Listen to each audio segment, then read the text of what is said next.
So I guess a little bit about, like, for everyone who hasn't been a part of this discussion, this planning in the past. We have our food project meeting at 9. So we're going to try and keep this whole thing to under an hour, which for all of our sakes is, I think, a good thing to do. And if there's a lot more questions, we've talked to David, and he's very open to continuing this and keeping it going.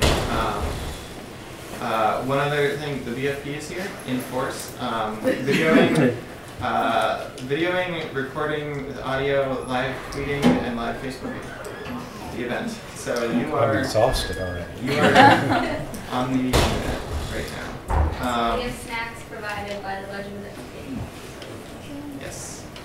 But yeah, so some of you may have seen us, we set up a table in Down Commons with surveys last week in order to like kind of gauge an idea, get people thinking, advertise, but then also give us an idea of what students felt about this and what concerns they had. So we have a few questions that we put together to kind of get us going. But first, we figured we'd let Bill and David and Laura all introduce themselves and give a little intro as to like, what's going on, what the new dining service is going to look like in a gist, and then why Aramark and why now.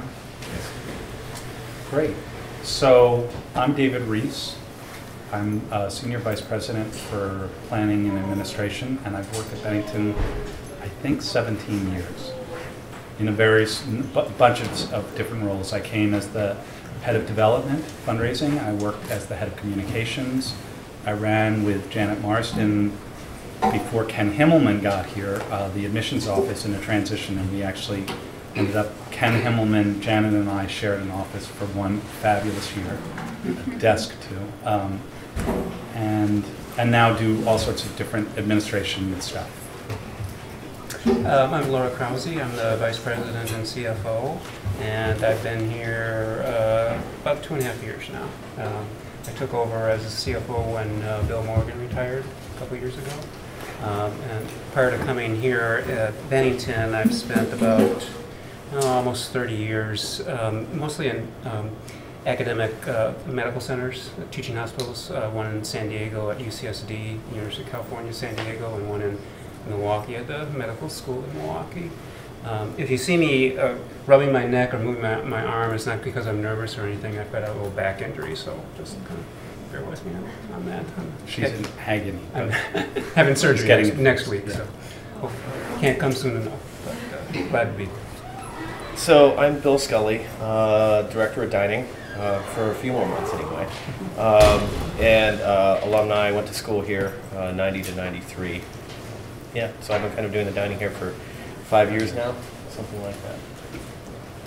So we thought we would just do a quick kind of preamble just to set the stage and to set a little context for what we've been thinking about for the last year and a half. So a year now, on a little bit more. Wow. I haven't seen rollerblades in a long time. So about a year and a half, maybe even a little bit more, Bill and Laura and I started talking about Commons. When the Commons project really first began to be on, frankly, my mind as a real priority for the college. And I started, because I was relatively new to the position I'm in now, replacing Joan Goodrich, who had really been overseeing campus planning. And we started talking, saying, well, if we're going to really rethink this building altogether, let's put the whole dining operation, let's look at that as well, because this dining operation really has been in response to a cafeteria, let's call it, that was designed 40 years ago. And a building that was designed for dining 80 years ago, 1932, 81 years ago. So, did I do that math right? I think so. All right. Yes, you did. You passed. Yeah. So there were a number of reasons that we decided to look at dining altogether, and we started before we even thought about, looking outside, we started questioning what's our dream for dining going to be? What are we going to be doing over the next 20 to 30 years with food service at Bennington? And we knew we didn't want it to be, the cafeteria model. And I said, let's push this. Let's see if we can make this something that's somehow really expresses the values even more of what Bennington's about.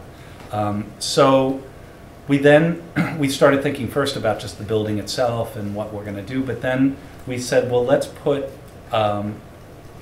we've been self-operating now for decades. Let's put that on the table for a couple of reasons. One, let's keep self-operation as an alternative, as an option. But let's put other options on the table to see, one, to benchmark how we're doing, and two, to see if there are any good models out there. So we started kind of in our own way making a list of possible outside vendors. I had an experience at the Art Institute of Chicago, going to the museum. They had a really incredible food service.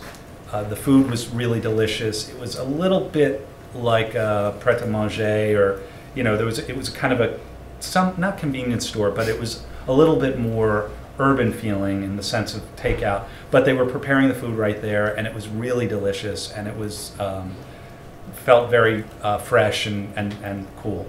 So I said, well, let's look at whoever does theirs, and that turned out to be a company called Bon Appetit. And they do food service for a lot of colleges. Bill, I think you put Sodexo on the list because you'd seen some stuff that they've done. Yeah, we used them to benchmark actually a couple of years earlier, so I was kind of familiar with some of that. And then Laura, you? Yeah, I had previous experience actually with Aramark back a long time ago back at UCSD. We used them as the hospital food service at the medical center where I was at. And it was a good experience. So I thought, well, let's take a look at Aramark. They're now into the college dining scene as well, so we wanted to put them all on the table. So what we then said was, okay, so there's four, and we looked at them, and they are the obvious choices of the companies that do a lot of collegiate dining. So we decided to start. We also thought if they don't pan out, we can look at others, or obviously self-operation was still in all of our minds the leading contender. So what we then started doing was visiting other colleges and seeing what these companies are doing with dining we went to BU, Boston University, we went to MIT, we went to Emmanuel College in Boston, we went to Franklin Pierce, we went to Springfield College, College of St. Rose. What we found out is that there's a lot of really interesting things going on, but what we have in a sort of relatively inarticulate way in our minds is a much more the language we keep coming up with is like the kitchen. What if you were eating in the kitchen? What if this were much more of a home feeling, but also cozy, somewhat sophisticated but not fancy, roll up your sleeves, easy. We don't want to lose the value of the dining rooms, the different personalities, but we want to really expand that. So we want to have spaces that might feel more modern. We want spaces that are small and a little more kind of cozy. We don't know yet what that's going to all turn out, and I hope you all will participate with the architects as we move down the road with this. But we knew we wanted something much more like this place. So and we want to make this building feel big. So it is big actually, and we want to have food as a kind of centerpiece for everything that goes on in this building. We knew that.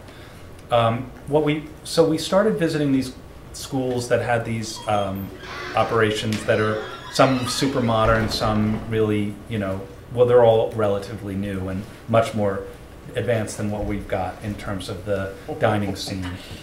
Well, and that's not a knock on us. It's just we're stuck with that servery structure. It really limits what we can do. So what happened is, for me at least, the company that kept being surprising to us was Aramark. They kept kind of picking up on things we'd say. So we went to Franklin Pierce No, it was Springfield College, Springfield, yeah. where they had these really cool sort of 1950s refrigerated kind of grocery store refrigeration units that were wooden on the side, and they're kind of those big, you guys are all maybe too young to even know what I'm talking about, but I remember them when I was a little kid. I didn't grow up in the 50s, but I do remember them. They were sort of shaped like this, and they were kind of open, and they had all the vegetables lined up in these beautiful, sort of like a French market way, and everything was really right present and aesthetically laid out beautifully. But also, like, people were making salad right there, and they were prepping the salad. And so I was like, wow, that's kind of the feeling that we're looking at. It was the first sign of something sort of, I don't want to say vintagey plus modern, but it just had a cool vibe, and it was thoughtful, and it was an idea.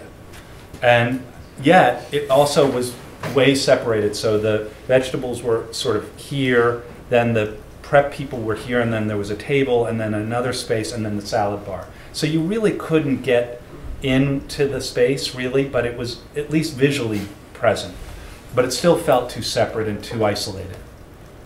But the notion was really nice, and that was the beginning. And the guy from Aramark was like, when I was saying, that's really interesting, he said, yeah, kind of like a marché, and he was following us and talking to us, and they got interested in us is what happened, and we got interested in them. So we started, you can hear how inarticulate we still are about this idea, but we would ramble around, we would talk about restaurants that we know of that are in New York, or experiences we've had in dining that we value, like being at the kind of the chef's table idea in a small Italian restaurant in New York. And the guy knew the restaurant, it's one of his favorite restaurants, and what started happening was they got intrigued with our Craziness. Yeah, Craziness. I mean, ambition is what we're, to try and do something that's not just stations, that's not just a cafeteria, that has a feeling and has an identity and a personality. We were very clear from the beginning, I should say, and then I'll stop, I'm sorry, because I can go on for a long time about this stuff, but we were very clear about some certain criteria that were on the table and that weren't going to be, that were kind of non-negotiable in our own mind. And we were pretty clear about that to them, to all of these companies. We insist on maintaining and or exceeding our quality of what we've earned so far. We really want to push the organic, local, sustainable world in our dining services. So we want to be a player in it. And more than just what we serve here, we want to play a role in this region, in this state. And then there were some basic things about staffing that were non-negotiable. So this would be not them coming over and taking over the whole operation, but it would be a management relationship and a purchasing relationship. And you can ask questions. I can explain all of that if that's not clear. And what happened, we got proposals from the 3 companies, and the one proposal that was absolutely stunning and it's quite surprising and a clear standout was Aramark. They made a Bennington, having worked in admissions, having still have a hand in admissions, they did a Bennington application. They made a notebook that was nowhere, you couldn't find Aramark in the notebook. It was all about Bennington. The first page was what we learned about you. It was handmade. They went out on the limb. They took a chance. They took a huge chance. And we were saying, I know, I mean, I've not worked for a corporation before, but there are people saying, what the hell is this? And they took a chance. Do you want to say a little something, Bill? Well, and it was an interesting process, I think. Sorry. I mean, I kind of was looking at this like, I mean, this is like the Haley's Comet of dining changes. So if you're going to ask the question, should we consider outsourcing, now's definitely the time to do it.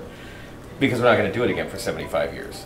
Well, maybe, so, maybe a little sooner than 75, but certainly. In our history, yeah. I mean, it's a huge decision. So this is when you ask the question. I think it was a really unusual process in that I was involved, knowing that if this actually happened, and my job was really to kind of poke holes in things or point out good things, point out bad things, but to try to point out all the things as somebody that does this professionally here. But that's really unusual because if they were actually to do it, then obviously it would mean I'm out of a job. So the question came up, why are you doing this? And for me, it was, well, I have another relationship too, in that I'm an alum, and if this works out and it's the right decision for Bennington, I'm fine with that. Like ultimately, I get paid to do a job, and if it's to make a decision as far as what I think the right direction is, that's fine. So ultimately, the decision to do this wasn't my decision. My job was to just try to poke holes in everything, try to point at little things I would think of, raise issues, and to try to talk about the things that I've gotten from you guys that are important in dining and try to convey that to them, so that when Laura starts looking at contracts, we can look at very specific things as far as, the vegan population, the vegetarian population, how many people want organic stuff, like the napkin board. I'm kind of conveying the whole napkin board the whole time and trying to figure out who's listening, which really, two of the people were not listening at all. Yeah, yeah. So it was really an interesting process in that normally I would the person in my role would never have been involved in that. But it was kind of fun in that regard. It kind of threw people for a loop too. They didn't really understand why that was happening. Yeah. So. Do you want to say anything? Yeah, one of the things that really caught my eye, both in the site visits that we were doing, particularly at Emmanuel, I think is where it really stood out. And Emmanuel was not an Aramark client, but regardless, they were very successful for what they were doing there. It was actually, I think, one of the teachers. Manual. Yeah. And it was a successful operation. It wasn't what we were really interested in, but the reason I think that they were so successful was really because of Emmanuel, because of their administration, their students' involvement in the dining operations. I mean, we had lunch with the sister, I can't remember her name. Sister Ann. Sister Ann. And she oversees all the dining operations, and she made it her mission is to be on top of this and really push the vendor to do what really needs to happen. And in the conversations with the vendor, they were saying, yeah, she really kicks our ass if we're not doing what we're supposed to be doing, and that resonated with us, because even if we were going to make a decision to get a vendor involved, it's still Bennington College's operations. The success is going to be dependent on us, you guys, everybody pushing together to make this all happen. It's not just going to be a vendor, driving everything. It's got to have a different involvement. And we were seeing that further with Aramark as well, with their model, as David, I think, was explaining. They're much more of a regional operation than you would think in this day and age. They have much more autonomy. They don't have to run everything up the flagpole to their corporate office in Philadelphia. This giant worldwide company. They give their team in their regions, autonomy to make decisions because things are local. Things are different here in what the needs are in this environment than the West Coast or the Midwest or whatever. So they recognize that. And it was clear also that, at the end of the day, when you're doing deals with these kinds of things, even in large corporations, you got to trust the people that you're dealing with.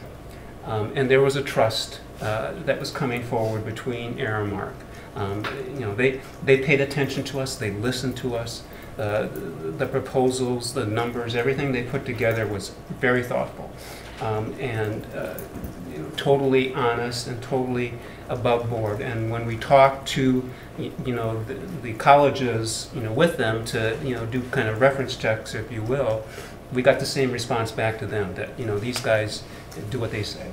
So that kind of resonated and gave me some comfort to if we're going to decide to make a decision that we were going to outsource it, we got to pick the right people, and not just the fancy corporate name or whatever. So why don't we throw it open and kind of move to and I've got other thoughts that I want to make sure get covered, but we'll do that in more, make sure you guys get to, for us to see what's on your mind.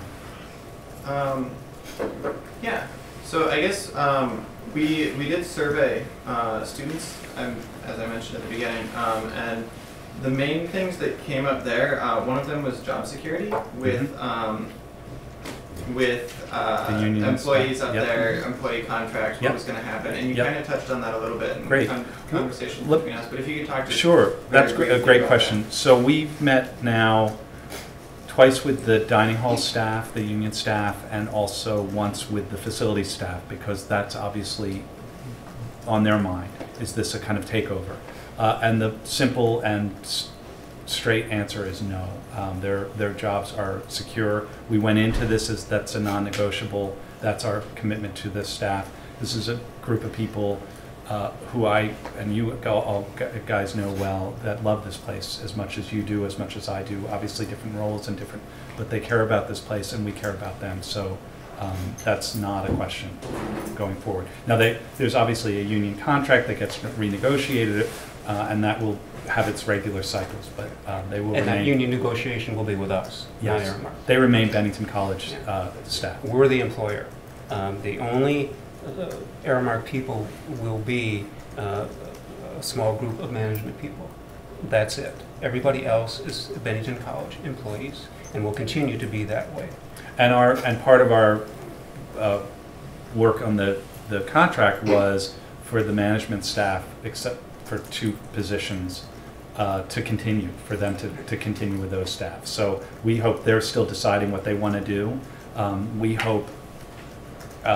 We really hope that they continue so that there's really only one significant change in terms of our daily experiences. Bill's successor, who Bill helped interview, and we feel confident he's a Bennington guy. He's a real sweetheart. And so we're trying to keep this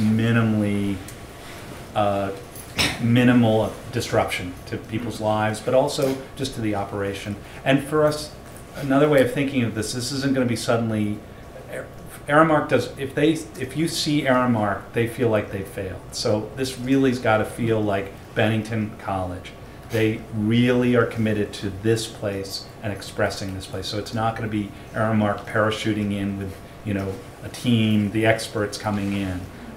It's in many ways, it's really for us, to be frank, to get the purchasing power that we don't have ourselves because we're too small. So does that? Question. Yeah. Which 2 management positions are being eliminated? Bill's and the catering manager, Helena.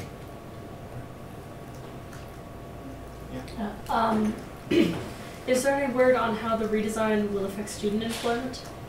It shouldn't change change it at all. Shouldn't change anything. Nothing Shouldn't at all. change at all. And one of the things we don't know is going forward with how we're thinking about commons, what that impact's going to be. My guess is going to be probably we'll need more Probably than staff, this. but we're still at the beginning parts of that. Yeah. Oh, sorry. Yeah, go for it. So you were just speaking about how this corporation wants to reflect Bennington in the choices that they make with us. And I was wondering how adaptable they're going to be. I mean, we have mechanisms like the napkin board so that we can communicate throughout the year and changes can be reflected by that. Are you talking about menu changes? Yeah. Can I take Yeah, that one? jump in. So one of the things I had to do was to kind of work with them and to work with the guy that they were putting forth as a director who's, he's really into the whole local organic movement, very much so. So I asked that very same question actually, except in a different way. I said, how much autonomy does the executive chef have over the menu? Because he's the guy reading the napkin board, ultimately. And the way that they, just to give you in broad strokes, the way that they do, the way that their menus are happen, and actually let's start with the way ours happen. So we have our cycle menus, which are pretty involved with all the recipes and everything like that. I think when I got here, we were talking about this earlier, it took me almost 3 years to get all the menus redone to where we are now. So it's a long process. So we work on a 5-week cycle menu, okay? So every 5 weeks, you fall back on what happened 6 weeks ago, okay? That's a 5-week cycle menu. I think they work on a 4-week cycle menu, which Aramark in general comes up with this general 4-week cycle menu that then becomes a regional cycle menu. Whoever is, whoever the regional directors or regional chef is will kind of refine that to New England because New England's going to be a lot different than Florida as far as what students are eating. then the executive chef after that doesn't have to follow that. He can drop in, like in theory, when they start, when they take over, they could just use exactly the same that we have. What's nice about that is that if, because coming up with new ideas constantly and then, working them out into recipes for X number of people and blah, blah, blah, blah, blah, and where you're going to source this, that, the other is a pretty long process. So the nice part for Joe, the executive chef, is that he's now going to have tens of thousands of recipes that he can refer to in the cycle menu and go, oh, everybody hates, whatever, the breaded tilapia. So what else do you have for fish? And they're going to have, several hundred fish options, just different recipes that he can drop in and try out. So in that sense, it's really opening up a lot more possibility, but we can still work with this, or not me, but everybody else, you guys can still have, the same stuff you've been getting, because, you just need to voice that to the executive chef at that point in time. Would we be told which of those items are locally sourced? Because it sounds like, Yep. If there's an item we don't like and they replace it with some, out of 300 kinds of fish, I mean, it's likely that, that'll Probably the fish If it's won't be fish, locally yeah, it's sourced, probably but not. you never know. But no, yeah, absolutely. And we're going to push them. I mean, Aramark has, in their own words, has not been a leader in this movement. Sodexo, interestingly, has been much more. For us, the Sodexo, we're being, I have to, Be careful. yeah, anyway. Let's just say we were disappointed in Sodexo. Yeah, but we're going to push them, and they see us as a model. Bill said this. They really see this as an opportunity to do things, and we're going to be. Sorry, every time I talk about this, I come up with these horrible food puns. We're going to be at the table. We're going to be pushing them, and you guys have to push as well. So, and pushing is maybe the wrong, because that sounds a little more aggressive. I think this is really going to be a continuing conversation, but the baseline for us, the menus look really delicious, as good or better. So I think, and one of the things we're going to be talking about in the transition is how we kind of jumpstart in the fall to really try some things out that may be things we haven't been able to pull off. Yeah, I actually got to look at some of the menus that they had, and they're going to be able to get Misty Knoll chicken, which there's no way we can afford to put on the menu right now, but they're getting it at a much better price. So they're looking at What chicken? Misty Knoll chicken. Are you familiar with that? Okay. You can look it up. I know I think it's free range and organic, and fairly local. So, I mean, there's a lot of different things like that they're actually proposing putting on and keeping on the cycle menus, like not just on catering menus, but on cycle menus that are kind of, good things to have. And we're hoping to be much more of a player in this, not just eating the food and buying the food, but really thinking about ways, and Brian and Hannah, when we met earlier a week ago or 2 weeks ago, talked about how we can really be an engine for this movement in this region, and thinking about, and it won't be easy, it won't happen overnight, but I think we should be a player. I think we should be, in a way that we can't individually as an institution. We don't have the resources. And forget, it's not about money, it's just we're small, and we all wear 14 different hats. This gives us a capacity to be much more muscular in this subject.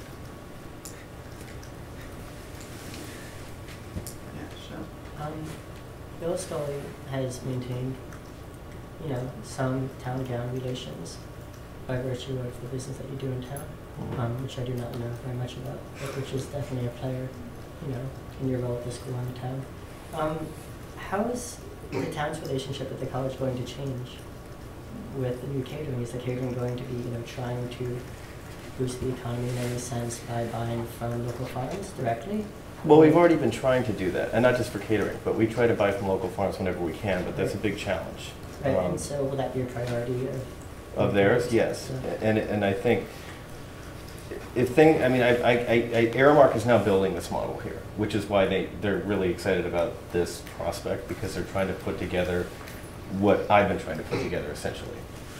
And the best way I can explain it actually is by giving you the example of Sodexo, and they actually do it really, really well.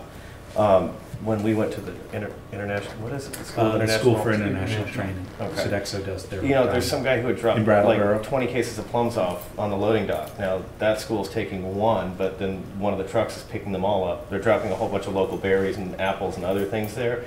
but the truck is picking up all this stuff that these farmers are dropping off at one college and distributing it around the state. That's not something we can do. So if they can do if they can pull off what Sodexo's pull off, then yeah, absolutely, you're gonna see a lot more local stuff because there's actually a distribution method for it that doesn't exist right now for us.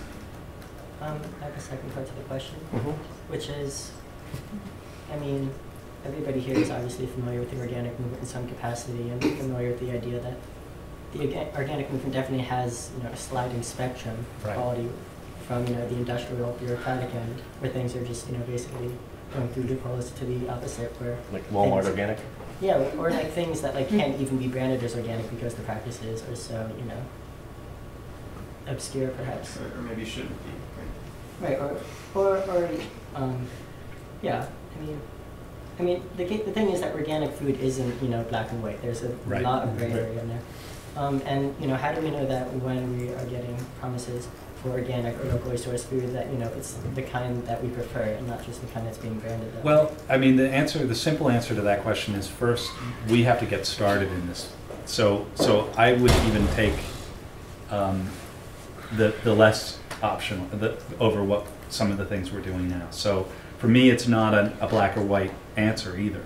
And I think we have to get into this and get into that's what I meant about being a player.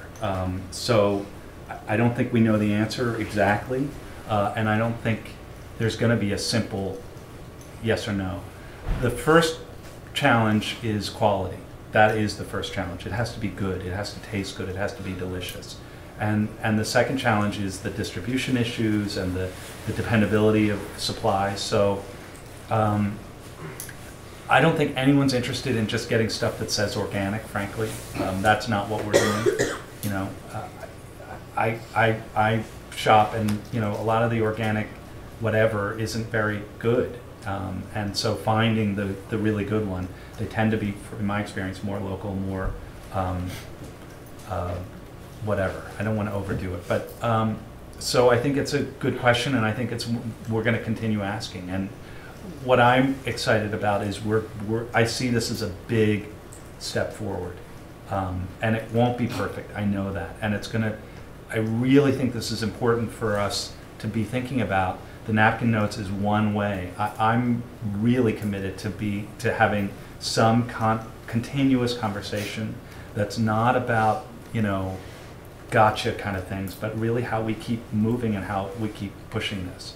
I think the political is one subject. I think the food and being your point about being the town gown, but being an engine in this arena, in this area.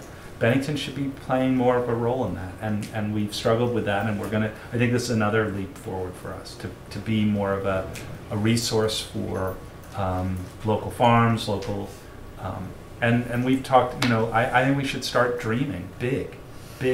So not just about what we eat and buy, but what more could we be doing? So does that sort of answer? Yeah, that addresses Okay, my all right, question. okay. I know the past couple of years, Bill and the other dining staff have really been generous in working with us with products that have been grown on this campus. Yep. And we hope next year to have even more of a larger production of food. And is there any knowledge that you guys have about how will Aramark be working with students and I think you need to start that conversation now. And I think it's a good conversation, and I think I've talked to John about it, and he's on board with it. Okay. I mean, that was really how it actually started with the farm. I was actually talking to Nathan about this earlier. That's how the funding started for the farm. I was on the sustainability committee. I'm like, you guys are growing food, we're buying food, why aren't we buying your food? And I talked to John about that, and it makes sense to him. The thing to do is to start the conversation now, to figure out the things that work. Like we've been doing squash and beets and things that, you know, if you grow 700 pounds, they have a long shelf life, so we can buy all of them. But I know, I mean, unless he did a 180, he's totally on board with that, thinks it's a great idea, so it's really identifying what you can put in the ground now, and knowing when the harvest dates are, so obviously that there's people here to eat it.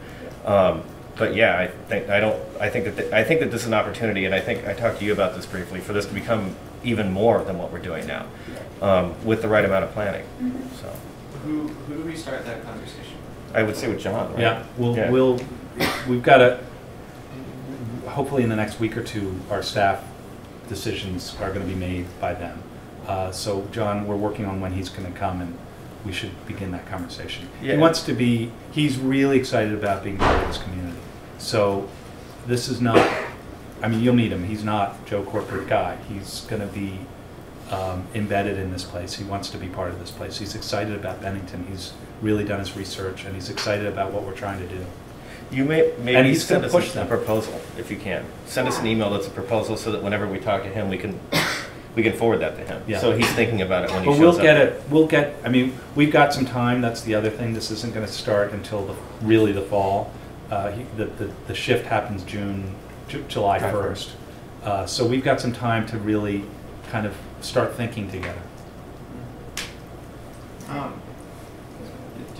Were there other questions? Yeah, I have one. This is a question to one of our readers. Has there been any conversation about changes in the dining hall hours or flexibility of meal plans? That was really exciting. I'm sorry. One of our readers is like responding. Say it again. I was.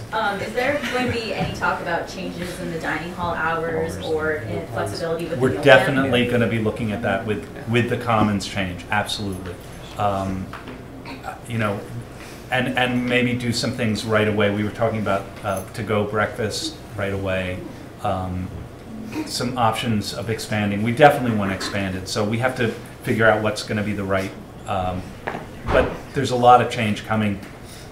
I mean, I'm like super idealistic and optimistic. I know there are going to be problems, but I just think there's going to be, this is all going to be opening and expanding. So I don't mean to be, you know, the Wizard of Oz or whatever, but I think there's good stuff coming. No, we were actually joking when we were talking about like opening up everything, thinking about everything in the meal plan.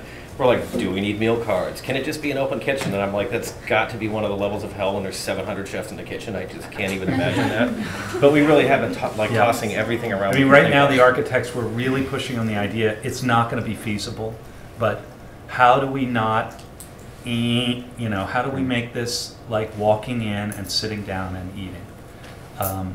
We're too big not to have the meal plan card slide thing, but we're really struggling to make it not feel institutional, you know, and in all of the changes we want to make with this campus in terms of this building and other buildings is to keep that non-institutional feeling, but also make improvements. So to modernize things, to make them better, but not into, you know, and that's a challenge. But so far we're doing all right, but we'll continue. Yeah. One thing that did come up a lot in the surveys that people ask me about is has to do with people cooking. For like people cooking their own dinner. Right now, there's the one wok station, which is awesome, but one person can cook at a time, which is not very much. So like the ability for more students to cook their own food, and access ingredients. We're really pushing on this. So. The challenge will be how, I mean, we're thinking that this in particular with the Commons renovation. How do you build a kitchen, because that's got a big capital cost to do that. And how do we know where the threshold is that this is going to be a sustainable thing, that people are always going to want to use this kitchen? And, but we're looking at it. We're definitely looking at some sort of quasi-catering kitchen that becomes, you know, some faculty have expressed some interest of being able to cook during class, you know. So I think what I'm excited about is for the first time, I think this building's identity has more clarity than it did. If you think about this building, it was the entire college in this building. That's really interesting. But it's challenging too. So the third floor was VAPA. The second floor was dining. And the bottom floor was all sorts of basic services, right? Health services, it was once the library, it was the bookstore, it was... So now we're thinking, well, what if this building, this entire building, even if we know we need more spaces and student spaces and flexible spaces, what if food is actually part of the entire identity of this building? What would that feel like, you know? And so anyway, so I think definitely we're pushing on that and thinking about it. I don't know, we don't have an answer yet, but it's certainly on the table. I think we're Sorry, on the table. Mariah? How often do you guys see vegetarian options on the menus from Aramark? Say it again, I'm sorry. How often do you guys see Vegetarian vegetarian options. options on the menus from Aramark? Oh, I expressed that loud and clear. Always. And it was a real opportunity for them. I mean, that was one of the things. And vegan. I was looking at, I can't remember the name of the college. It was near UVM, but it wasn't, I think it was a Sodexo operation. And, you know, I was talking to them and they're like, yeah, we have 2 vegans. And I'm like, and 800, and they had 700 Yeah, but you know, students or that's something. really changed. Like, so we were at BU and they have an entire vegan kitchen preparation space. Where else were we that had it? MIT. MIT had it too. We have probably per population a higher density of vegans and vegetarians and other what Bill calls picky eaters. And I said, I think I actually said this to you, Mike, and I read it this morning. I was like, all right, I'm jumping in. 2 picky eaters is a pain in the ass. 200 picky eaters is actually a program. Yeah. So, you know. No, they So were we actually could- really excited about it. Yeah. They're like, oh wow, like they can, you know, it's easy to build vegan and vegetarian into every single meal all the time if that's a third of the people you're cooking for. It's not 2 people.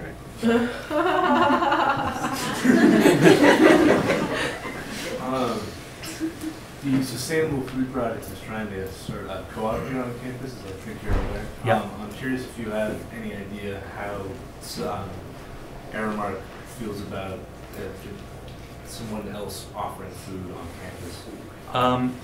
That's our choice. So I'm very excited about it. I'd love to talk more about it. I think we should. That's what I mean about being a partner and a leader in this. And Brian and Hannah talked about. You guys have met, I know, with the people who are who want to start a co-op downtown. I think we should be in this, absolutely, and figuring out what that means and how we can afford it and sustain it and blah, blah, blah. But we should be certainly exploring it quite seriously. So. Is that Madeline? Going off of the question about vegan and vegetarian, will there also be options for people with significant food allergies, corn, soy, lactose, gluten? Yeah, it'll be the same as it is now for the most part. Yeah. That, you know, whatever it is, you know. That was also a non-starter for us, just so you know, that we're not going to limit. We've already made a commitment. Bill's done it quite amazingly with the limited. You guys don't know how hard his job is. I mean, I know you do, but I don't know how many people have been backstage, as I like to call it, but it's really tough, but they've managed it. And we're going to continue to manage it, but we're not backing off from anything. If anything, we're expanding it. That's the... Yeah, we've been talking about in the renovation going to more stations, which makes it even easier then. You know, more stuff that's actually made right there in front of you. I think Bill's. Yeah. So you guys have mentioned some of the non-negotiable terms, decisions that you guys want to maintain in the contract. Has Aramark expressed any non-negotiable decisions or terms that they would also like to implement? Not really, not as far as operations or anything like that. If that's kind of where you're going at. No, I mean, it's really, the contract is pretty standard. You know, there's some legal, you know, requirements back and forth, some financial requirements back and forth, and then really the operational stuff is really driven by us. You know, Yeah. with that. Frankly, I think the only requirement that they did have was that they would provide the management oversight. No, otherwise they couldn't do the deal. Right. They had to. We have were trying to make it so that it was just a purchasing thing, but that was the one thing Yeah. that we weren't able to get, and that was pretty hard to get. I mean, Yeah. you can imagine just coming in. Yeah. That would just be stealing their purchasing power, and what are they getting out of it? Right. I guess in terms of the transparency, in terms of where they, you know, where we get their products and stuff like that, is that going to be pretty transparent? To us, absolutely. Yeah, absolutely. And I think, actually, I'd have to look it up, but I think you have to, I think under Vermont Health Code, you have to, if you ask what's in it, they have to tell you what's in it. I'm pretty sure that that's actually the law. I know it is as far as actual, what the raw ingredients are. Does it have mayonnaise? Does it have salt, lime, whatever? Like, you have to know the ingredients, but I think you actually have to know where they're sourced to a degree as well. I don't know how deep that goes into organic and local. That's another layer of that question, but you certainly have the right to ask what's in it.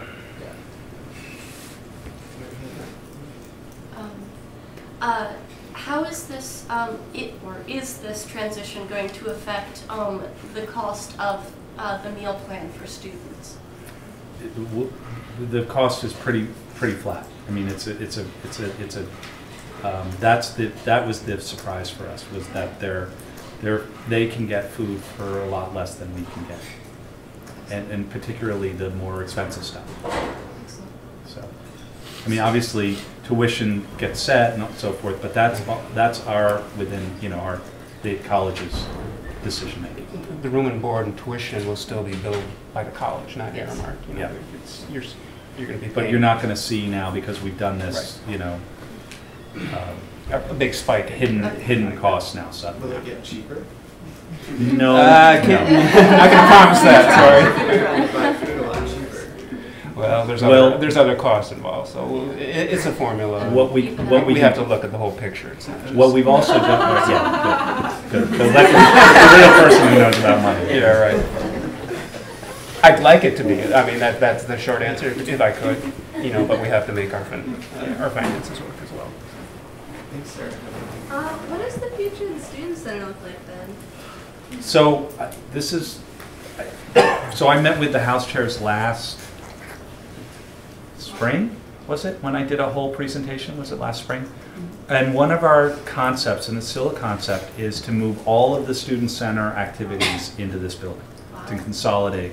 So imagine the third floor, let's say, having a stage for bands and performance spaces and little meeting rooms and whatever. Imagine this building having a really cool coffee shop that you actually would really want to go to and hang out in.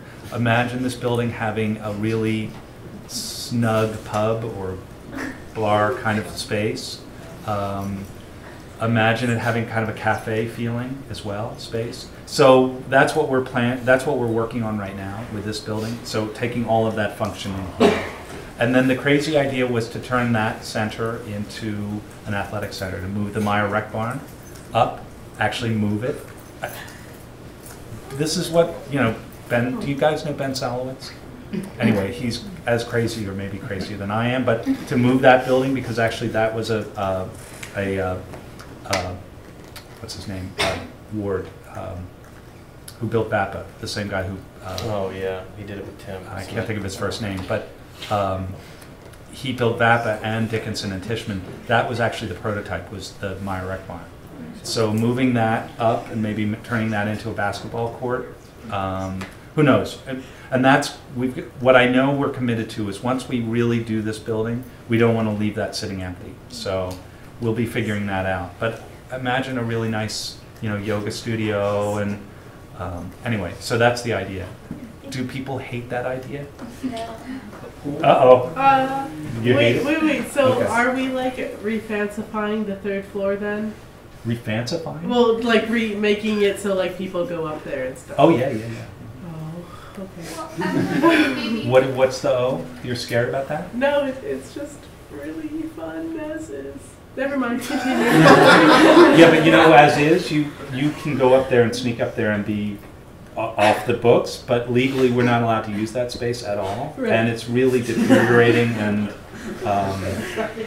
okay. You have to find another secret off-limit space. There are plenty. Yeah. Forrest has had her hand up. I'm sorry? Forrest down there? So we've talked a lot about having an effective student conversation, and I'm just wondering who we're talking to right now, and eventually we'll be talking to Joe as well. Are there any really important dates that will be big decision dates? And I guess logistically, what is the student conversation looking like for you guys? And how can we be most effective? Okay. So the big decision date is June 30th, July 1st. That's the first big transition. So our immediate job is to start figuring out, and that's what we're taking time on now, is for the staff to make the transition. The conversation with students, I think we should probably do a session with John. Yeah, I think so. And that should happen sometime in April-ish, before you guys are completely mad with the end of term or the middle You know, so we'll figure out what that, and I know those rhythms pretty well. You can kind of see the day. Everybody gets, oh shit, it's coming. So we'll do it before then so that we can have that conversation, and to me, this is going to be an ongoing thing. So what we have to figure out is how to do it, and how to try and create an ongoing, and not just be at the beginning all the time. And that's challenging. If new people come in, they have to be where they are, not where this group is now. So we'll figure that out. You know, menu selections, we've got a lot of transition talk to start getting ready for in April and May. And the other thing is, you know, what I'm going to say is we're not going to get it right perfectly right off the bat. So let's all go into this relaxed and say when things aren't right, let's say it. And we don't have to, I want us not to be tight. I don't want to be tight. I give you my word, we're going to get this right. So that's how we're going to proceed. And the only way to do that is to have good feedback. Mm-hmm. And the napkin notes is great. I think, you know, that's a tradition I hope is always here. But I don't know that that's going to be just enough. I think it's really great one by one. But I would love to think about some group that doesn't meet all the time, but maybe at the beginning and the end of terms to talk about how things went. And we're going to have to get people involved in the Commons project as it unfolds. So you guys, you're all signed up. I don't care. You're all signed up. You're all volunteering. But when the architects come, I want you guys to look at when we've got some ideas to weigh in on just that very question, like what does the third floor mean? We are going to do something up there. I'm sorry. I have one really quick question, and then I saw a few other hands too. But with like a group you're talking about meeting at the beginning and the end of term, can we make sure that students are a part of that group officially? That's what no, I'm thinking it's a student group actually. Okay. But it might be student, staff, faculty, and staff, a small, you know, and it could change. I mean, it could be just a focus group of how to do. The challenge will be how. Part of this is, this is another conversation that we've been having, is how do we do the us thing rather than just the me thing? And this is really about us, so figuring out how to continue that how to get more people in it and thinking about it. But we'll keep going. That I know. This is just a beginning. Do we have any, or are there any mechanisms in place to ensure the longevity of these promises that they're making initially? Yes. Us. Me. Laura.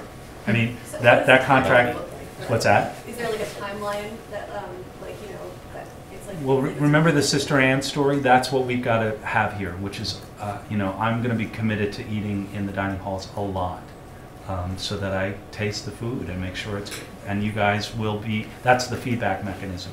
And our pressure when we don't like something or if we're not getting what we thought we would get, they're going to be responsive. That I know of. And every college that we've talked to, forget the company, said if you're pushing the accelerator, they're going to respond. If you're the challenge for us, and I'll say this because I haven't had to do that with Bill running the operation. Bill's been, you know, Bill knows, you know, and he's not perfect, right? I mean, but he's committed and he knows this place. We're going to have to ensure that. I'm hoping John is a real player in that, and I feel confident that he will be. But we'll still be participating. Well, so aside from the fact there's a mechanism, I mean, having gone to Bennington, if for no other reason, like I know Bennington students, like you guys are not sheep. It's not like you're going to be quiet about the fact there's a problem. So, you know, that's the deal. Like if you have a problem, you need to talk about it, and that's how it gets fixed. That we don't necessarily see or right. We're gonna be on it. I'm making that. I've made that commitment in this process, and I've known that it's going to change what I do. But you know, that's part of the cost here is that we have to pay attention and we have to make sure we're getting what we want. Not every minute and every second, but within what we were agreed, promised. Second part to the question. How could you elaborate a little bit more on the influence of the relationship between the regional Aramark and the more like national, international Aramark, and how much influence they're going to have on our exact person and things like that. Well, I think from an operational standpoint, and Bill, maybe you can talk a little bit about it. I mean, some of the menus and all that is much more regional. Yeah, the food you're eating is going to be regional. I can't really speak to like the corporate structure and how that trickles down. I'm sure they're going to have policies that are going to be company-wide. Right. But as far as the food you're getting, I mean, if the executive chef here is doing his job, then he should be providing food for you that you guys like. And if not, then you need to make a change, a staffing change or some kind of change. I don't know what that is, but I know that person, I mean, that was my big question. Well, one of my big questions was, does this person have the ability to actually design menus that are based on what the feedback that he or she is getting? And the answer is yes, absolutely. Yeah, this is not for us, used this expression before, but it's not a sentence. You know, we have contractual ways if this really isn't working. But obviously that's not how you go into something, but you obviously do protect yourself in that sense, and the college has that responsibility and accountability to do that. So that's the extreme. I know within the you know, we don't like this, let's try that. That's going to be what we're doing, and so I'm very confident to their responsiveness to that. We've heard colleges that are doing it, and they're responsive. So I think there's a track record in that that we're comfortable with. To add one more thing, I mean, I've seen a lot more of the proposals and the menus and things like that, specifically menus, and talk to John. And I mean, I wouldn't go along with this if I didn't feel like it was going to be something pretty neat, and especially with the renovation, with the resources, with everything like that. I mean, yes, I mean, everybody to a degree needs to be kept honest, but if they deliver what they're promising, it really, and I was telling Mike this the other day, it's going to be a thing to see. Like, it's really going to be an amazing program. So they have to do that. They said they're going to do it. It's written down. Well, and we just have to keep our eye on it. Or you guys have to keep your eye on it. I saw a hand on BFP. Yeah, we have another question. We talked about how the staff isn't really going to be changed aside from the administration of the program. Are the wages still going to stay the same for the dining hall employees? Mm-hmm. Yep. Yep. That's all with the union contracts. Okay. And that union contract relationship has not changed at all. This won't affect them, that staff at all. None of their benefits are changing, no. Nothing. Other than how we decide. And that was a decision, as David said, that was non-negotiable. And they all had to agree with that because we were not going to allow that to happen. That was made very clear. Are all staff in the dining hall union staff? No. There's per diem staff, and they're the same. Their relationship won't change. There's really three classes. There's part-time, per diem, which are really the wait staff, the union staff, and then the management staff. Right. And all of those classes will be Bennington College. So we will control the per diem staff. We will control all of those. Again, the only Aramark people that are Aramark employees are the 4 management people. Are they bringing on new caterers? Where we're going with this first is that John has a lot of catering experience, and he thinks they can do the operation without that manager. We'll see. We'll see. We're also knowing that once this building is online, a lot of the catering is going to be much more in this building. So much less a lot of catering outside of the building right now. All the faculty lunch meetings have to be catered. There will be meeting space in this building for those kinds of. So I think our catering needs are going to change and diminish to a degree. So, but that's to be seen. And they don't have an exclusive right to catering. We can use other catering companies if we want. So, which gets back to your question about the town. So there may be opportunities here for businesses in town to do more business here than they have. oh, sorry. Was there one relation? Yeah, one here. Okay, we've got one Mariah and then one here. You've had your hand up a while. So. Good. Sure. This is more of a question about the Commons project than the food. So I know that is still sort of in its gestation, and you're talking to the architects. Yeah. And I know that this is an old building, and there's only so much you can do structurally.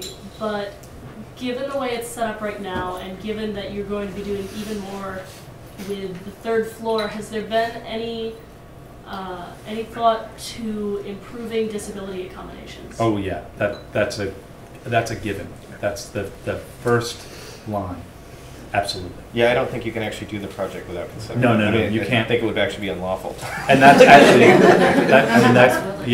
it is unlawful, and it's also, you can't do any sort of significant adjustments of buildings without having to bring in, those kinds of accommodations. So a lot is being, that's actually in a funny way with this building going to be the easiest challenge. Adding probably 2 to 3 elevators. What's also interesting is this is ground level and that's ground level, so we're going to have a lot of opportunities that it will be very easy. The challenges are, space for bathrooms and all of that, but even that is going to be the easy part. So the disabilities issues will be relatively easy. The bigger challenge, interestingly, about this building is that middle bridge, the space between the south building and the north building. It's 36 feet wide, and it's just really challenging to have it not feel like a hallway. So it's going to be exciting, though. I think it's going to be, we're pushing right now, they're pushing, the architects are really interesting people, and they're very committed to the south part of this building, kind of preserving it in a sense, but the north part less so. I think we all think of Commons as the south part. The north part is kind of the back, sort of more invisible spot, and actually architecturally it's the least interesting part of the building. So, and we need actually probably to expand. So that may undergo some changes to the north side. So, but more to come when we have something more real to talk about, and that will be this spring. Okay, and we're just about at time, but Mariah, you were waiting, and then I think we'll wrap it up. Well, I think my question is a bit invalid because the renovation plans are so early. But what the heck? I guess. All right, go ahead. But when you guys were talking about the renovation plan, I just kept thinking how small Bennington is, and that's what makes students so vital, because we can have a place other than Commons to go to. Right. And because Bennington isn't really known for their athleticism, I don't know. We're making something so important, an athletic center, even though it's an amazing idea. I'm just wondering how the lack of space is going to be compensated when everything is just in one spot. All of our recreational purposes are just in Commons. How is that going to be compensated? Because I feel like Bennington might feel a bit stifling when there's only one place. I agree. I totally agree. And one of the thoughts is how to think about this building. Have you been through this building, all through it? I haven't. That's also why I was kind of... Well, it's really, that's the other, if we could do a judo flip on this building, is that it is actually multiple different spaces and multiple different buildings, actually, different, really different spaces. So it's one of the biggest buildings other than VAPA, but it's a big building. And how can we make that an asset to make it not feel like you're seeing the same space, the same thing every day? So having multiple options, that's what I mean about a cafe. Imagine a cafe on the upper back part of the 3rd floor. And imagine, I don't know where it would be, but I'm just making a point, that the coffee shop's over there. And that the dining hall is maybe more than just what it is now, that it's multiple dining spaces. How can we make this feel much more like a kind of village in this building, rather than just one place? That's the challenge. The problem with keeping the student center where it is we're too small. It really doesn't work well to manage that operation. It's also not a great, comfy, cozy space in that sense. So, and I don't think we're not looking to be NCAA here with our athletic. I think having more opportunities for doing stuff, whether it's even, more yoga studios, more Tai Chi, whatever we design, whatever. I mean, that's about moving your body and doing something other than just dance. It's not such a bad thing, but it's not going to be like super, anyway, you got it. Well, it's funny too, I think about it, and it was actually opening the meal plan in the Student Center, because there's a few of us that went here before the Student Center, and we never really felt like we were missing anything. So, I mean, we didn't. And actually, when I was looking at putting the meal plan down in the snack bar for the first time, it was actually an interesting little internal dialogue I had about how much coming to Commons once a day or several times a day and seeing everybody was a real part of what I did socially, because then I'd be in my studio or my room the rest of the time. So it was actually an interesting thing, and surprisingly, there were a bunch of seniors that agreed, that were like, you should never put the meal plan down there because, you know, now I don't see all these people in a social setting anymore. So I have a feeling that it'll be fine, whatever happens. But it just brings up an interesting question, for me anyway. But it is the right question. Social setting? It's definitely the right question, and that's where designing this correctly so it doesn't feel like one note. It can't feel like one note in one space where you're all, and that's the problem with the dining halls now, in my opinion. It's just like, been there, done that. For me, you know, 17 years, it's like, all right, you know, but thank you. Well, I guess on behalf of everyone, I just want to say thank you. Maybe we can all thank Bill, Laura, and David for coming and speaking with us tonight. Thank you for being here. Thank you. Thank you.